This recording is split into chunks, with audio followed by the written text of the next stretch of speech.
Learning Objective 4. Describe a financial life cycle and explain life cycle planning. Every consumer is unique. And let's preface the life cycle discussion by stating that age is a very relative concept. There's some of us that find success in our 20s, others in our 30s, some in our 40s, and some maybe even in our 50s. But it's important to aggregate to some extent the needs of different groups. And it helps us become a little more of a specialist in those areas and helps us realize, okay, well, I've seen this 8 or 9 times, so I can assume and interpolate maybe the client the 10th time around will have similar challenges. We can start our discussion of financial planning needs in a segment we call early career, when somebody's just found an occupation. Early career typically spans mid-20s to mid-30s, and it's often an indication, well, what are the financial planning needs of somebody mid-20s to mid-30s?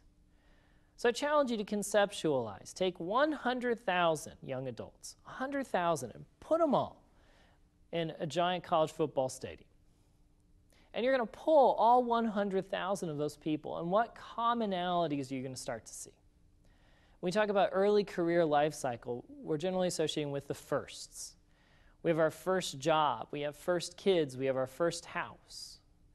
We get married for the first time. All right, early career, and hopefully the only time. But early career is the firsts. We often are encumbered with some sort of financial debt, some sort of student loan debt or credit card debt, mortgage debt, auto debt. So we have debt management, we have planning, growing wealth. Retirement planning is very abstract in early career. We want to encourage early career clients to put money away, but we don't have a tangible taste of retirement.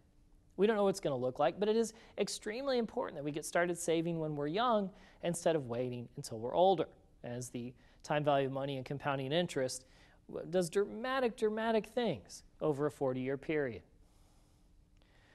Early career, we often have the risk areas. We have death and disability. And disability, no one ever really wants to look at.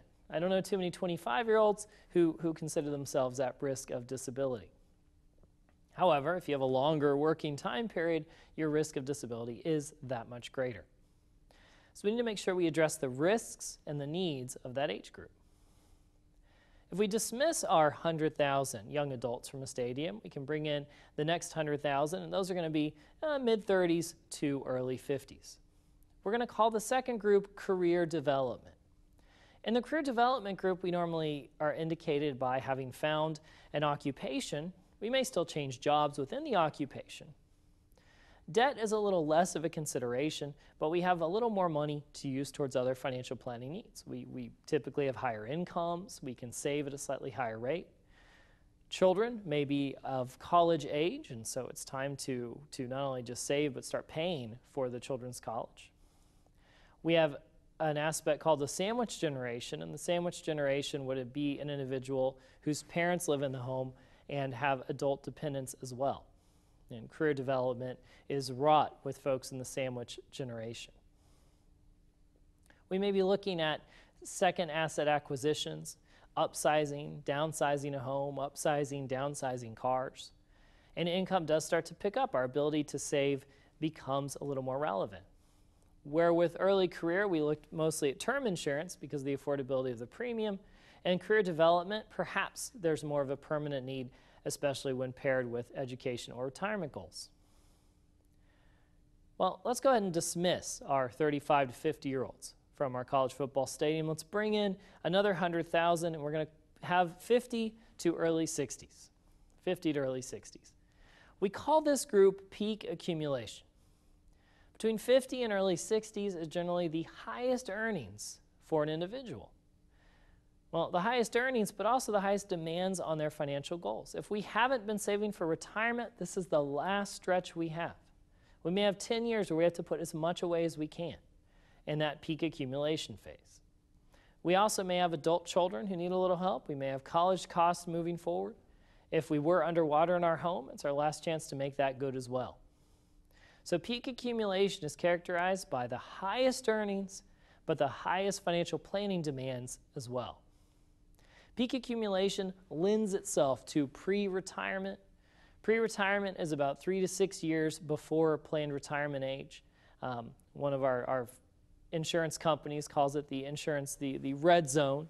But it's a good point. Pre-retirement is when we start actively making investment changes. We're going to allocate the portfolio. We're going to move from a place of safety a place of risky to a place of safety, from a place of one investment to many investments. We can mitigate investment risk, interest rate risk, timing risk in the pre-retirement phase. Lastly, the fifth life cycle phase of accumulation and income is retirement. In retirement, our income generally diminishes and our spending will typically remain constant, although may flatten to some extent.